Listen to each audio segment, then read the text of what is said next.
What's up guys, welcome to another video. In today's video I'm going to break down my song I Want to Do Nothing. I pretty much done this for my song solo, and then I just pretty much stopped because well, there's no really valid reason. I just pretty much stopped.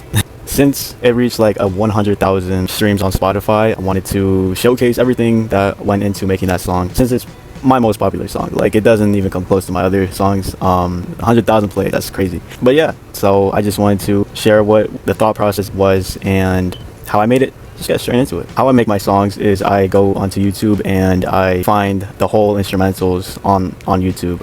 I'm not that talented where I can make and produce my own stuff yet. I don't even have a guitar, so it all had to be on YouTube. Anyways, I found that one and I loaded up into BandLab and I got straight to work. How my vocals were in the song is pretty much just distortion all throughout. Even like the background vocals, I had a lot of distortion on that. I don't know exactly what I put in. I'll show pictures, but what made the song was pretty much the distortion. For this song, it was pretty simple. Like, usually when I make a song, like, I try to add as much effects as I can if it feels right.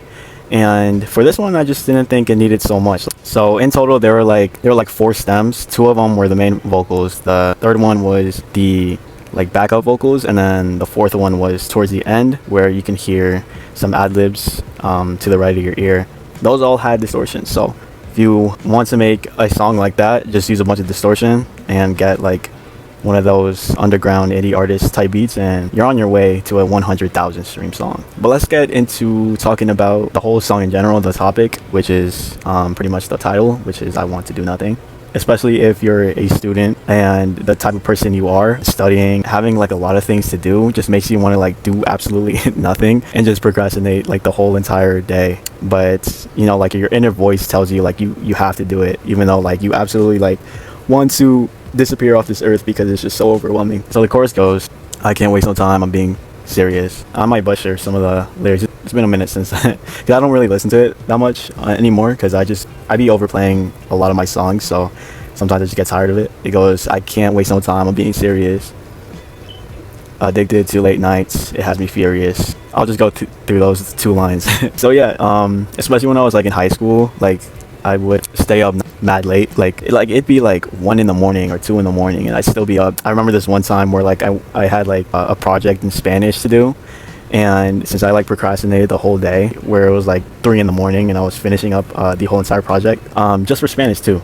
Mind you, I'm Mexican, so I just remember times like that where I just, you know, I procrastinate a lot. You know, late nights where I just stay up instead of getting a good night rest, because all you want is just dopamine, you know. So alarm clock starts to cry, it has me furious.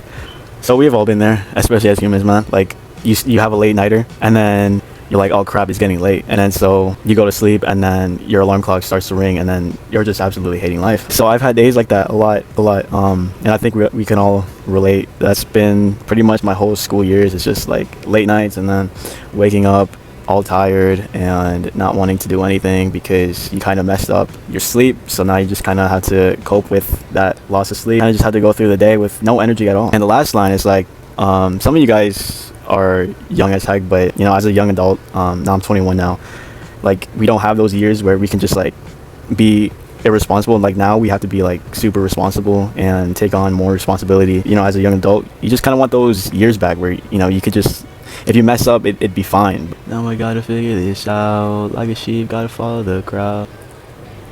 Pretty self-explanatory. You gotta figure this out because you're an adult now. We kind of all have like this built-in system in us where we know exactly what we have to do. Like, it's the society's norm, just to wake up, do what you gotta do, go to sleep, repeat. Procrastination got me feeling really down, but I don't want to do nothing right now. So if you're like a huge procrastinator, you know exactly this feeling. Just tend to procrastinate, and you know, like, it's such a terrible habit to have where you're like, once you're in that position where it's like, you know, you screwed up, like, that's when you have that feeling where it's like, it's not a good feeling, you know. It's an all-around negative feeling where you have to pretty much fix your mistake, and it's a pretty big mistake. Just like, you know, what I said about the Spanish story, where I procrastinate the whole project until I had to pull an all-nighter and finish the whole project. I don't want to trust this system because it's been cruel to me. The system's been screwed up for a while now, and we're pretty much grown up to believe that all we're made for is just to work. I mean, I'm a believer in, you know, working is a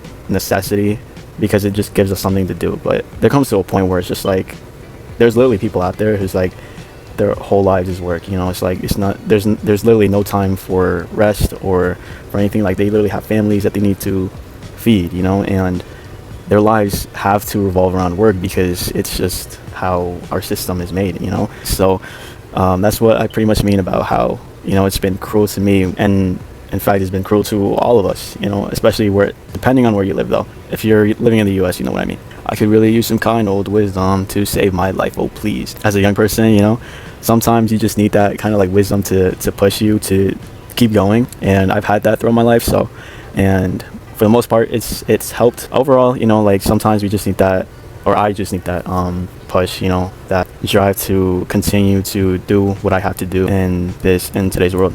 That's pretty much it of the whole meaning behind the song. I'm a big believer in interpreting music the way you want to. That's just how I think of being an artist is each individual's interpretation of the song or any kind of art. I think there should be like different lessons people could learn in just one piece of art. So, you know, interpret anything you want to from that song. It doesn't have to be just what I said. I still need to get used to like recording in front of a camera. But anyways, if you enjoyed it, leave a like, subscribe, and leave a comment just saying what's up. And I'll catch you guys in the next video.